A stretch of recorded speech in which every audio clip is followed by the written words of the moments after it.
마태복음 1장 18절부터 25절까지 말씀입니다. 제가 먼저 마태복음 1장 18절 말씀 먼저 읽겠습니다. 예수 그리스도의 나심은 이러하니라. 그의 어머니 마리아가 요셉과 약혼하고 동거하기 전에 성령으로 잉태된 것이 나타났더니 그의 남편 요셉은 어려운 사람이라 그를 드러내지 아니하고 가만히 끊고자 하여 이 일을 생각할 때에 주의 사자가 현명하여 이르되 다윗의 자손 요셉아 내 아내 마리아 데려오기를 무서워하지 말라. 그에게 잉태된 자는 성령으로 된 것이라. 아들을 낳으리니 이름을 예수라 하라. 이는 그가 자기 백성을 그들의 죄에서 구원할 자이심이라 하니라. 이 모든 일이 된 것은 주께서 선지자로 하신 말씀을 이루려 하심이니 이르시되 보라, 처녀가 잉태하여 아들을 낳을 것이요 그의 이름은 임마누엘이라 하리라 하셨으니 이를 번역한즉 하나님이 우리와 함께 계시다 함이라. 요셉이 잠에서 깨어 일어나 주의 사자의 분부대로 행하여 그의 아내를 데려왔으나 아들을 낳기까지 동침하지 아니하더니 낳음에 이름을 예수라 하니라. 아멘. 오늘 성탄절 정말 이 날은 인류가 가장 기쁘고 소망이 있는 날이죠. 소망 있는 날, 죄와 슬픔이 사라지는 아주 기쁜 날입니다. 특별히 오늘 성탄절 말씀은 예수님의 이름과 관계하여서 함께 말씀을 좀 나누고자 합니다. 여러분, 아기가 태어나면은 이미 그 이전부터 아기가 잉태되었다라는 이제 병원에서 얘기를 듣게 되죠. 바로 어떤 이름을 지을까, 뭐 태명, 뭐 똘똘이, 아니면 요즘에 어떤 이름 많이 짓습니까? 뭐 기쁨이, 뭐 이런 식으로 태명을 먼저 짓고요. 또 아니면 정식으로 이름을 이제 짓는 경우가 있죠. 그런데 그 아기 이름은 무엇보다도 평생에 불러질 이름이기 때문에 이름을 지을 때는 아주 신중하게 이름을 짓게 되어지죠. 그 이름에는 아이의 그 이름을 통해서 부모님의 바라는 부분들, 또 이 아이가 장차 커 나갈 때에 어떠한 목적으로 이 아이가 커 나가길 바라는 그런 마음으로 이름을 짓게 되어지죠. 저희 아들의 이름이 현중인데 좀 저희 집안이 좀 유교적입니다. 광상 김씨인데, 광상 김씨인데 저도 가운데 용자가 얼굴 용자를 쓰고요. 우리 아들 현중이는 끝에 중자를 이렇게 쓰게 되어지죠. 중자를. 그런데 저와 집사람이 이제 남자 아이라는 얘기를 듣고 이제 이름을 이제 중자로 짓는데 끝에 중자의 끝에 중자인데 참 뭘 붙여도 어감이 좋지가 않은 거예요. 그 저희 어머니께서 고민하시다가 그래 그냥 석중이라고 하면 어떠냐, 석중이라고. 가만 생각해보니까 석중이라고 하니까 이 돌석자 의미가 강하다 보니까 학교에서 놀림 받으면 어떡하나 이제 그 생각이 드니까 어머니 너무 촌스럽다고 좀 생각해 보시라고. 그러면서 이제 몇 날 며칠을 이제 지냈습니다. 그러다가 집사람이 우연히 TV 이 사극을 보다가 이 주인공이 다른 인물과 대화 중에 이 자신의 이름을 소개하는 중에 저는 어느 고을에 사는 빛날 현자를 쓰는 누구입니다 라고 이렇게 소개를 하는 장면을 이렇게 집사람이 봤습니다. 집사람이 그날따라 장면이 떠오르면서 계속 그 장면이 떠오른다는 것이죠. 그러니까 이름을 지을 때에 그 사극의 주인공의 그 이름에 빛날 현자가 이렇게 마음에 이렇게 떠올라서 곰곰이 생각하다 그래, 중자에다가 빛날 현자를 가운데 붙이면 이름이 좀 어감이 좋구나 생각이 드는 거죠. 그래서 이 빛날 현자를 가운데 넣고 이 중자를 이제 항렬 돌림자 쓰기 때문에 이렇게 현중이라는 이름을 지었습니다. 여러분, 한번 제가 질문해 보겠습니다. 현중이라는 이름이 어떤 뜻이죠, 여러분? 중자는 가운데 중자입니다. 저희는 가운데 중자 써요. 무슨 뜻이죠? 아시네요. 빛 가운데 있다는 뜻이죠. 요즘 꿈보다 해몽이 더 잘한 것 같아요, 저희가요. 그래서 아무리 이름을 지어도 특별한 게 없기 때문에 아 그렇구나. 빛나 현자를 잘 안 쓰거든 사람들이요. 그래서 이 빛나 현자를 쓰고 가운데 중자를 쓰니까 빛 가운데 있는 아이가 되도록 우리가 키워야 되겠다라는 마음으로 빛날 형 가운데 중자를 이렇게 쓰고 있는 것이죠. 제가 왜 이렇게 길게 얘기를 하느냐? 여러분 일반 사람들도요 함부로 이름을 짓지 않죠. 그 이름의 뜻을 통해서 분명하게 바라는 것, 목적을 담아서 이름을 짓게 되어집니다. 여러분 하물며 사람도 이런데요. 예수님의 이름은 과연 어떻겠습니까? 뭐 당연히 말할 필요도 없죠. 말할 필요도. 여러분 오늘 이 본문 20절과 21절에 보면요. 먼저 첫 번째 이름이 나오는데요. 그 첫 번째 이름은 바로 예수라는 이름입니다. 여러분 주의 천사가 나타나서 요셉을 안심시키고 그리고 그 천사는 태어나실 그 아기의 이름을 예수라 하라고 이렇게 명하죠. 여러분 그 내용이 21절인데 같이 한번 21절 한번 읽어볼까요? 21절 시작. 아들을 낳으리니 이름을 예수라 하라. 이는 그가 자기 백성을 그들의 죄에서 구원할 자이심이라 하니라. 자, 이 천사의 메시지는요, 앞으로 이 아기가 그 이름을 통해서 장차 이 땅에서 어떠한 일을 하실 것인가에 대한 아주 분명한 하나님의 계획이 담긴 이름이죠.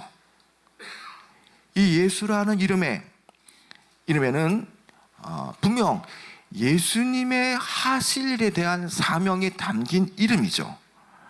이 예수라는 이름은 성경에서 여호수아라는 이름으로 이렇게 불려지는 이름인데요. 이것이 예호수아라고 발음이 되어지고 때에 따라서는 축약으로 예슈아라고 하는 이 이름으로 이렇게 불려지는 것이죠.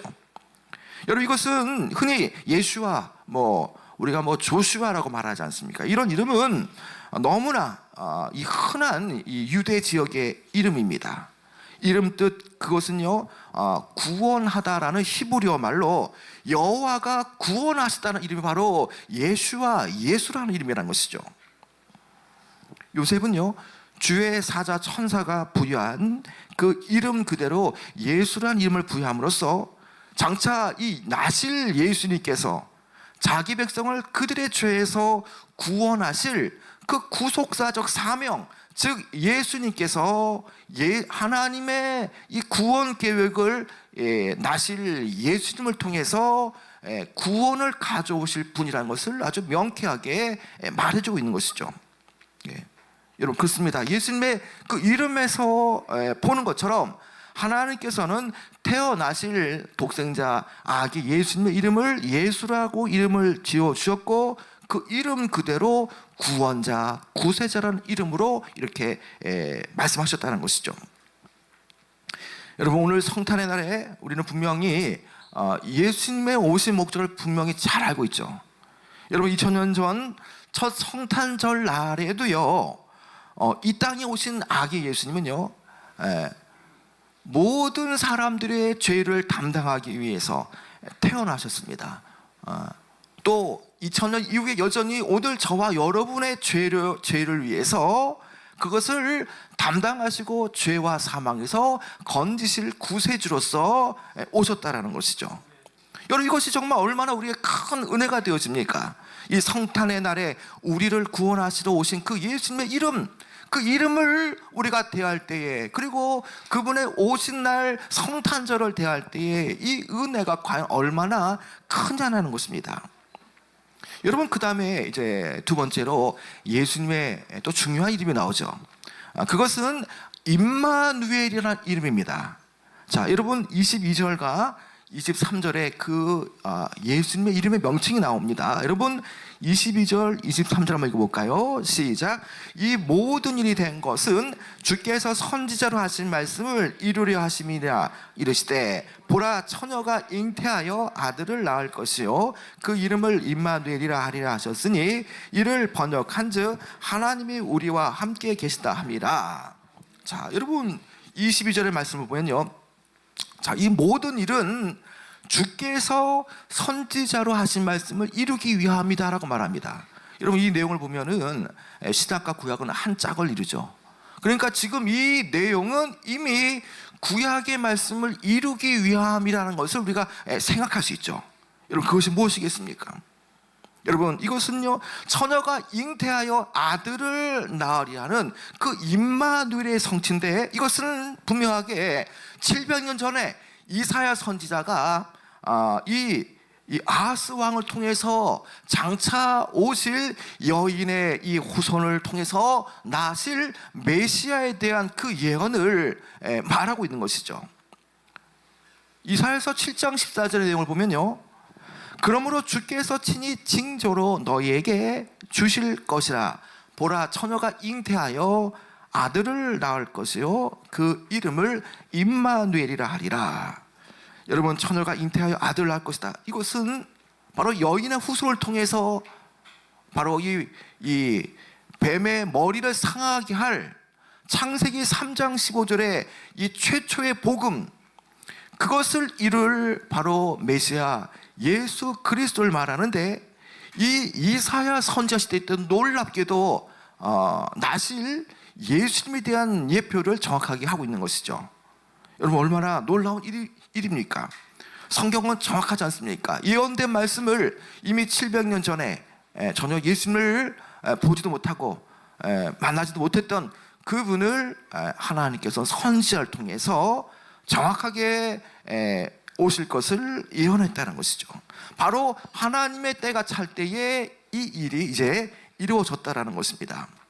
그러므로 예수 그리스도께서 동정녀 마리아를 통해서 성령으로 탄생하신 일은요, 우연히 이루어진 일이 아니라 이것은 이미 하나님께서 말씀하신 바가 오래전부터 일어난다는 것을 성취하는 것을 보여주는 것이죠. 여러분, 이렇듯 저와 여러분의 그 모든 상황들, 또 하나님께서 하시는 일들, 그리고 하나님 하시는 일과 연합된 성도의 모든 상황들이요, 그냥 우연이 아니라 하나님의 모든 경륜과 섭리와 계획 속에서 하나씩 이루어진다는 사실 우리는 깨달아야 되는 것입니다. 여러분, 왜 그렇습니까? 여러분, 하나님이 하시는 일은요, 무슨 일을 행하시든지 미리 계획하시고, 그리고 또 그것을 여러 모양으로 알리시고, 그리고 이후에 그것을 행하신다라는 것이죠.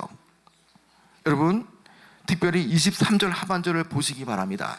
여러분, 23절 하반절에 보면요, 그의 이름을 임마누엘이라 하리라 하셨으니 이를 번역한즉 하나님이 우리와 함께 계시다 함이라. 자, 여러분, 임마누엘의 뜻이 예수님의 이름인데요, 이 뜻은 이 23절의 말씀 그대로 우리가 보면은 하나님이 우리와 함께 계시다라는 뜻이죠. 예. 여러분, 이것은 하나님께서 이미 오래전부터 아들 되시는 예수 그리스도를 통해서 늘 함께 하신다는 그 약속을 성취하는 내용이라는 것이죠. 여러분, 이 임마누엘이라는 이름 속에는요, 바로 이 구원자의 인격도 포함되어 있다는 것이죠. 여러분, 이 땅에 오신 예수님은요, 저 멀리 계신 분이 아니라는 겁니다. 여러분, 그분은요, 우리와 함께 하시기 위해서 2000년 전에 이 땅에 오신 분이라는 것입니다. 우리와 함께 계시기 위해서, 우리와 투게더 함께 하시기 위해서 육체를 입으시고 이 땅에 오신 분이라는 것입니다. 여러분, 이 말씀은요, 예수님이 하나님의 모습으로서 친히 사람 중에, 또 저와 여러분 중에 계시다는 것을 말해주는 것이죠. 여러분, 지금 마태가 반복적으로 강조하는 게 뭡니까?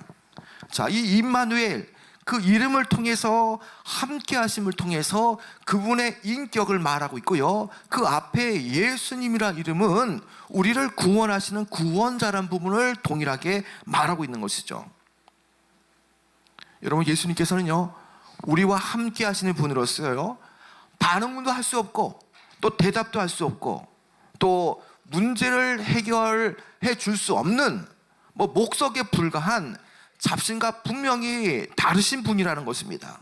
이 이름의 뜻을 통해서 우리를 죄에서 건지시는 바로 예수님, 그리고 임마누엘이라는 이름을 통해서 일평생 우리와 함께 하시는 가운데에 우리를 보호하시고 우리와 함께 하시는 가운데에 우리를 졸지도 주무시지 아니하시는 분으로서 우리를 지켜주시는 분이라는 것을 여기에 함의하고 있다는 것이죠.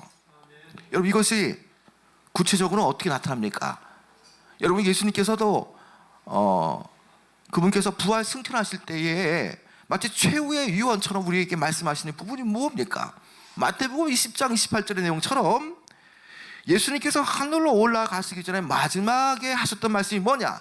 내가 세상 끝날까지 항상 너희와 항상 함께 있으리라고 말씀하지 않습니까? 여러분, 그렇습니다. 우리의 죄를 담당하신 예수님께서 지금도 함께 하십니다. 그리고 세상이 끝날 때까지 우리와 함께 하시는 분이라는 것이죠. 여러분, 어떤 방식으로요?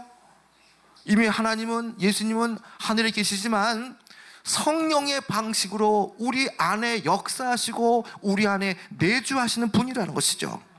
여러분, 그렇기 때문에 성령이 우리 안에 계시기 때문에 우리는 동일하게 예수님을 모시는 분이시고 그 성령을 통해서 이 임마누엘 하나님이 우리와 함께 거하시기 위해서, 계시기 위해서 계신다는 것을 분명히 우리는 인식해야 됩니다. 때에 따라 문제가 해결되지 않을 때에, 또 고난이 계속 가중되어질 때에 하나님, 왜 나만 당하는 고난입니까? 라고 우리가 질문할 수 있을 겁니다. 그러나 우리가 찬찬히 문제를 보는 것이 아니라 하나님을 주목하게 되어질 때에, 아니면 말씀을 통해서, 찬양을 통해서, 기도를 통해서 잠잠히 우리가 하나님의 음성을 들으며 침묵할 때에 내가 너와 함께함이라는 말씀 우리는 듣게 되어지죠. 여러분, 왜 그렇습니까? 우리 안에 계시는 분이 성령이시고 성령을 통해서 우리와 함께 하시는 분도 예수님이라는 것입니다. 여러분, 그래서 어떠한 어려움 속에서도요, 절대로 낙심할 필요가 없습니다. 왜 그렇습니까? 우리와 함께 거하시기 위해서 이 천전에 오신 분이시고 하나님의 말씀은 1.1획도 변함이 없으시는 분인데, 말씀하신 바를 변개치 않으시고 그 말씀한 바를 이루시는 분은 하나님이신데, 우리는 이 말씀을 우리는 분명히 믿어야 되는 것입니다. 여러분, 우리가 지난 몇 년간 정말 어려운 코로나를 우리가 참 힘들게 버텨오고 지나왔죠. 여러분, 코로나 끝나면 뭔가 좀 될 줄 알았죠. 뭐 사업도 번창하고 뭐 자영업도 잘 될 줄 알았을 겁니다. 여러분, 그러나 지금 돌아가는 상황을 보시기 바랍니다. 여러분, 포스트 코로나 이후에도 여전히 이 모든 세상은 어렵게 보이지 않습니까? 여러분, 그러나 우리가 이것 때문에 두려워하지 않으시기 바랍니다. 2000년 전 첫 성탄절날 오셨던 그 예수님께서 우리와 함께 하신다라고 말씀하는데 우리가 무엇이 두렵습니까? 물론 우리의 인생 가운데 좀 앞에 가고 뒤에 가는 뭐 앞선이 뒷선이 그럴 수 있습니다. 그러나 어느새 우리가 뒤돌아보면 어느새 우리가 기도했던 바가 다 이루어졌다는 것을 우리가 깨달을 때가 분명히 오지 않습니까? 여러분, 그렇기 때문에 여러분 두려워하지 않으시기 바랍니다. 세상보다 강하신 분은요 예수님이시고요, 예수님의 이름 그대로 우리를 구원하시는 분이시고 임마누엘 이름 그대로 우리와 함께 하시는 분이기 때문에 우리는 전혀 두려움을 가질 필요가 없다는 것입니다. 우리 옆에서 함께 하신다고 하는데, 그리고 시편 말씀처럼 졸지도 주무시지도 아니하시는 하나님께서 우리와 함께 하신다는데 과연 무엇이 두렵겠습니까? 여러분, 우리가 주님을 가지면요 세상을 다 가질 것입니다. 여러분, 많은 사람들은 이것도 가지고 저것도 가지면서 예수님을 취하러 갑니다. 그러나 여러분, 그렇지가 않습니다. 예수님 한 분만으로 충분하다는 것입니다. 예수님 한 분만 가지면요 세상 모든 것을 다 가진 것입니다. 여러분, 지금 막연히 두렵고 불안하십니까? 여러분, 분명히 너희와 함께 하신다라는 말씀을 꼭 믿으시기 바랍니다. 여러분, 우리가 이 사실을 믿지 못하니까 우리는 늘 요동치고 불안해하는 삶을 살지 않습니까? 여러분, 예수님은 저와 여러분에게 다른 데를 보지 말고 나를 주목하라고 말씀합니다. 늘상 우리가 엉뚱한 데를 보고 있으니까 늘 두렵고 현장 속에서 어려움을 겪지 않습니까? 예수님께서도 제자들이 이 갈릴리 바다에서 거친 풍랑을 만나 두려워할 때에 예수님께서 제자들에게 나타나셔서 말씀하신 바가 뭡니까? 안심하라, 난이 두려워하지 말라라고 말씀하지 않습니까? 여러분, 아무리 큰 문제가 있을지라도요 예수님과 함께하면 예수님과 연합되어지면 예수님을 바라보면 하나님은 우리의 두려움과 문제를 다 해결해 주시는 것입니다. 그래서 오늘 모름지기 오늘 우리가 무엇을 바라보느냐가 더 중요하다는 거죠. 평소에 무엇을 바라보냐에 따라서 무엇을 생각하냐에 따라서 인생이 달라지죠. 여러분 우리와 함께 하시는 주님을 바라보기보다 세상을 바라보거나 아니면 우리에게 늘 끊임없이 우리에게 미혹과 유혹을 던져주는 어떤 마귀를 생각하거나 아니면 세상이 주는 당장의 그 문제만을 우리가 압도된다면은요 두려움은 더 커지기 마련이죠. 여러분 그래서 예수님이요 날마다 우리를 통해서 나를 바라봐라, 나를 주목하라, 주의 강하신 손을 보라라고 말씀하는 것이죠. 여러분 그래서 오늘 우리가 이 성탄의 날에 예수님을 바라볼 때에 예수님의 삶과 우리가 연결되어질 때에 우리는 우리와 함께 하시는 임마누엘의 하나님 바로 즉 예수 그리스도 인해서 모든 어려움과 두려움을 우리는 이겨낼 수가 있다는 것입니다. 여러분 제가 여러분에게 묻고 싶습니다. 여러분 정말 여러분 이 성탄절 날에 정말 주님만을 바라보기 원하십니까? 정말 문제의 해결과 두려움의 이 해결을 위해서 정말 이 모든 것을 이기게 하시는 여러분 정말 주님만을 악망하시길 원하십니까? 여러분 그렇다면 1.1도 변함없는 그 주님의 말씀을 꼭 들으시기 바랍니다. 지금 예수님께서는 천국에 계시지만 예수님과 똑같은 분이신 성령님을 우리에게 보내셔서 늘상 우리와 함께 하시는 분이라는 것이죠. 우리가 힘들고 어려울 때마다 도우시고 또 위로하시고 우리가 범죄할 때마다 말할 수 없는 탄식으로 우리를 대신하여 기도하시는 분도 바로 임마누엘의 하나님 바로 그분이시란 것이죠. 여러분 임마누엘의 하나님 우리와 함께 계시기 위해서 오셨던 분 그분의 이름을 우리는 지금 듣고 지금 묵상하며 배우고 있습니다. 여러분 이 예수님의 이름과 관계되어진 이 예수님을 보내신 이 성탄절의 날은요 하나님께는 영광이 되어지고요 그리고 예수님을 선물로 받은 이 땅에는요 놀라운 평화가 임하는 그런 사건이 되어지는 것이죠. 여러분 하나님과 인간 사이를 갈라놓은 것 이것은 바로 죄입니다. 이 죄의 문제를 구원하시기 위해서 이름 그대로 구원자 예수님이 2000년 전에 우리에게 오셨고 또 임마누엘의 하나님으로서 우리와 함께 하시기 위해서 우리의 고통과 우리의 그 많은 질고를 지시기 위해서 함께 하시기 위해서 우리에게 이미 오셨던 분이라는 것입니다. 여러분 이제 좀 말씀을 좀 맺도록 하겠습니다. 여러분 우리는요 죄 가운데서 정말 일생을 고통 가운데 살다가 허무하게 인생을 마쳐야 할 그런 존재이죠. 여러분 그러나 이러한 죄의 비참한 상태에서도요 정말 주님은 우리를 너무나 사랑하시기 때문에 2000년 전에 구원자 바로 이름 그대로 예수라는 그 분을 우리에게 보내어 주셨고 또 그것만으로 끝나는 것이 아니라 구원받은 이후에도 또 구원이 이루어가는 과정 속에서 여러 삶의 문제와 정황과 또 사탄의 미혹과 어려움과 또 자녀 문제, 질병 문제, 고통의 문제 이러한 일 때문에 나 몰라 하시는 분이 아니라 그 현장 속에서 고통의 자리에서 함께 하시기 위해서 임마누엘이라는 이름으로 우리와 함께 하시는 분이라는 것입니다. 그 2000년 전에 첫 성탄절 날에 이러한 분을 우리에게 보내신 날 여러분 얼마나 감사해야 되겠습니까? 여러분 지금 우리가 이 이름을 통해서 우리가 예수님이라는 이름 그리고 임마누엘이라는 이름을 여러분 꼭 기억하시기 바랍니다. 2000년 전에 우리의 죄를 구원하시고 줬었던 그 예수님 그리고 지금도 살아 역사하시고 세상 끝날까지 항상 너희와 함께 있으리라는 그 임마누엘의 이름 그대로 정말 예수님은 우리의 구원자가 되시고 우리와 늘 함께 동행하시고 함께하는 분이라는 사실을 우리는 믿어야 되는 것입니다. 여러분 우리가 이 성탄절을 이제 맞이하면서 과연 우리가 어떤 마음으로 살아가야 되겠습니까? 여러분 정말 오늘 저와 여러분은요 아버지 하나님의 마음을 우리는 좀 조금이라도 알아야 됩니다.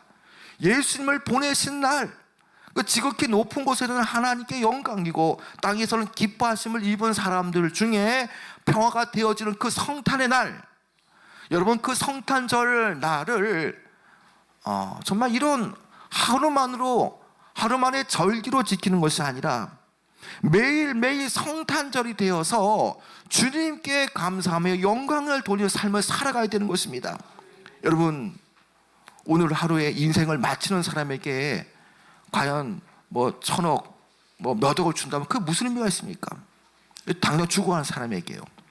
여러분, 정말 그 사람에게는 구원이 필요하지 않습니까?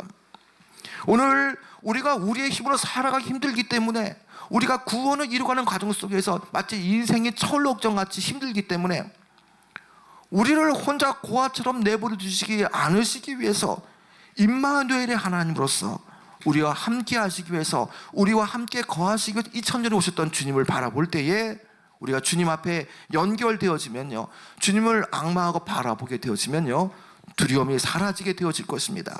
여러분, 이 성탄의 날에 예수님을 우리에게 선물로 보내주신 그 하나님께 감사하시길 바라고요.